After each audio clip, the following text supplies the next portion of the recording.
toi qui m'écoutes, toi qui écoutes la parole que je partage, et toi qui ne méprises pas Dieu.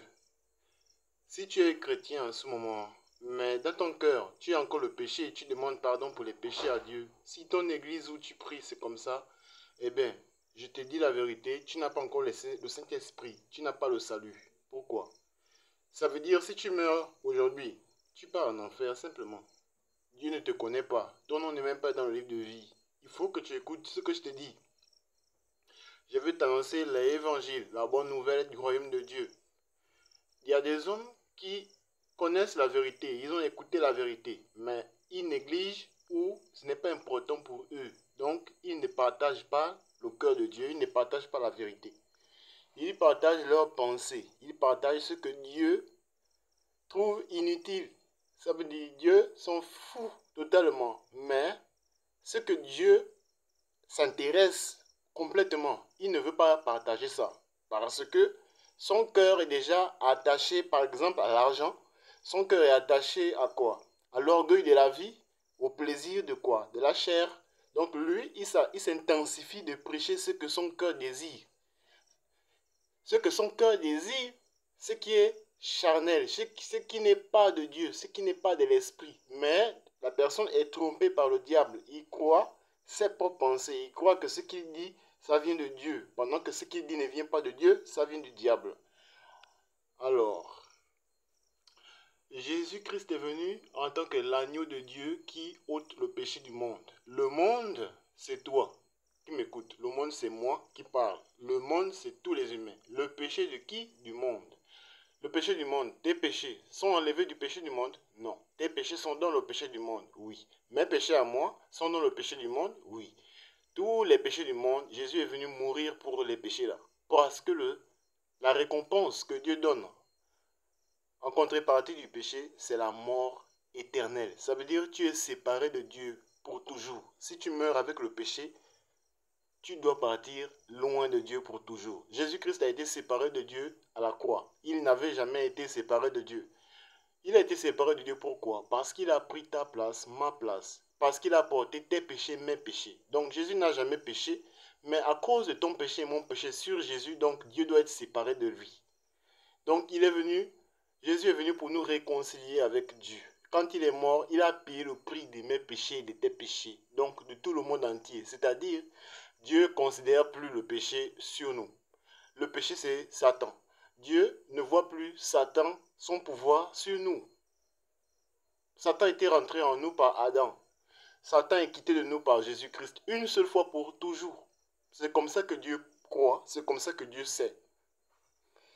Et il a écrit tout son cœur dans la Bible. Mais beaucoup de pasteurs, prophètes, prêtres, etc. ne lisent pas la Bible. Même des imams qui disent qu'ils utilisent la Bible et le Coran en même temps, mais ils ne lisent pas. Ils ne comprennent pas le cœur de Dieu. Voici pourquoi ils ne peuvent pas parler le cœur de Dieu. Donc il y a ceux qui connaissent, ils ont écouté déjà l'évangile, mais ils ne prêchent pas l'évangile. L'évangile, ça veut dire tes péchés sont pardonnés pour toujours. Tu n'es plus jamais pécheur éternellement. Si tu crois à Jésus-Christ, c'est fini. Tu ne peux plus demander à Dieu pardonne-moi pour mes péchés parce que tu as cru en Jésus. Donc Jésus t'a justifié. Comment toi tu as été justifié, tu demandes encore pardon? Non. Hébreux 10, 18, il dit que là où il y a eu le pardon des péchés, il n'y a plus d'offrande pour les péchés. Et la seule offrande que Dieu veut pour le péché, ce n'est pas toi, ce n'est pas tes prières. Il veut la mort de celui qui est pécheur. Parce que dans l'ancienne alliance, la personne qui avait péché, il transférait son péché dans une bête, Lévitique 4. Et la bête devait mourir. Parce que si toi tu meurs en tant que pécheur, tu pars en enfer, tu seras perdu pour toujours. Donc Dieu a fait la grâce, il a montré son amour.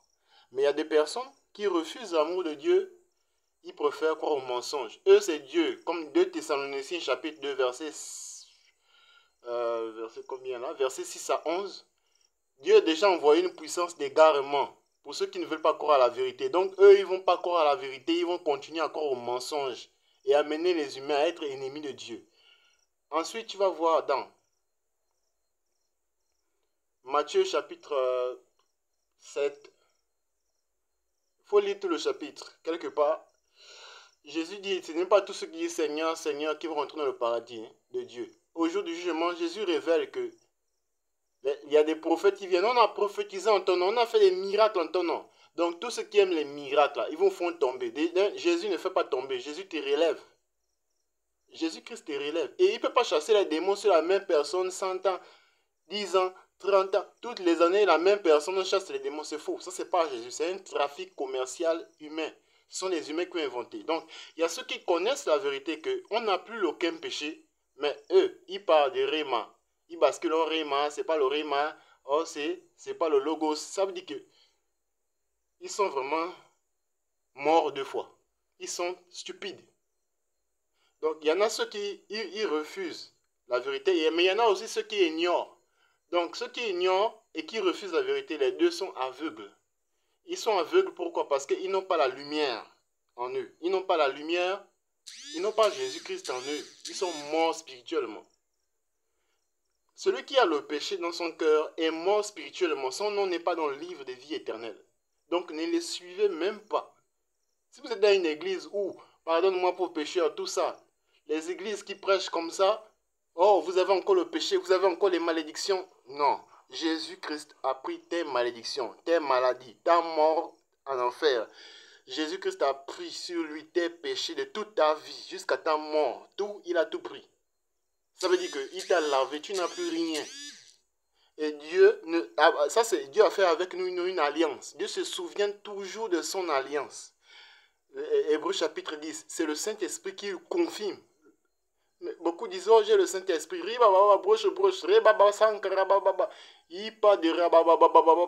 Il n'a jamais expliqué que nos péchés ont été lavés une fois pour toujours.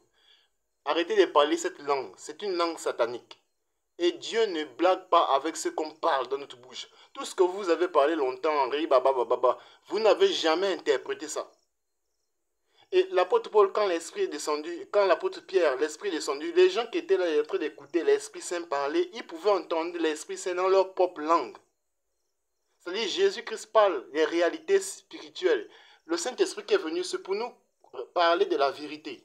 Vous connaîtrez la vérité et la vérité vous rendra libre. La vérité vous affranchira de quoi? Mais du péché. Il est venu nous rappeler ce que Jésus-Christ a fait. Il a ôté nos péchés de nous. On n'a plus aucun péché.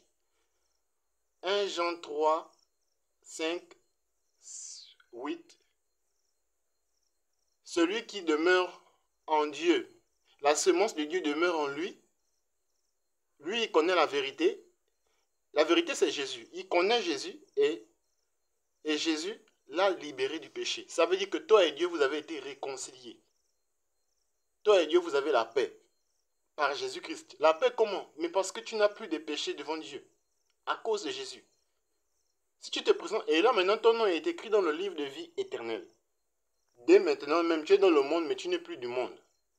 Tu as reçu ce qui s'appelle le salut. Luc 1, 77. Dieu donne le salut en son peuple par la parole de la connaissance du pardon des péchés. Donc, donc mes péchés sont pardonnés avec la parole que je te partage. Je suis en train de prêcher l'évangile. Donc, il y a des gens qui appellent l'évangile, mais ce n'est même pas l'évangile. Il y a des gens qui appellent le Saint-Esprit, mais ce n'est même pas le Saint-Esprit. Arrêtez de parler cette langue. C'est une langue 100% code satanique. C'est une langue du diable. Parce que aussi longtemps que vous parlez ça, vous reniez Jésus-Christ. Jésus-Christ aussi va vous renier. Mais tu es toujours pécheur. C'est toi qui demandes pardon des péchés à Dieu tous les jours. Ton nom n'est pas dans le livre de vie. Et la prière n'enlève aucun péché. C'est Jésus-Christ qui a déjà enlevé tous nos péchés une fois pour toujours. Matthieu chapitre 12, versets 36 à 37. Avec tes paroles, tu seras condamné au jour du jugement. Et avec tes paroles, tu seras déclaré juste. Toi qui continues à dire que tu es pécheur. Il y a des gens qui écoutent l'évangile que je partage, mais ils vont continuer à vivre dans le péché. Dieu a déjà envoyé une puissance d'égarement pour eux. On ne peut rien faire pour eux. Mais il y a des gens qui écoutent, qui n'ont pas encore écouté. Exemple, vos familles. Ils croient toujours qu'ils sont des pécheurs. Eux, ils sont ignorants encore. Eux aussi, ils sont en train de périr. Parce que les personnes pour qui l'évangile est voilé, ça veut dire qu'ils ne voient pas la gloire de Dieu dans le pardon des péchés. Eux, ils sont en train de périr. Ça veut dire périr, ça veut dire qu'ils sont en train de partir en enfer. Donc, Église éveillée, qui sont en train de dormir là, réveillez-vous. Parce que c'est éveillé là, les noms, les dénominations, sortez de ça. Lisez la Bible chaque jour, au lieu d'écouter les enseignements qui sont faux à gauche et à droite. Lisez la Bible et gardez dans votre cœur, vos péchés sont pardonnés.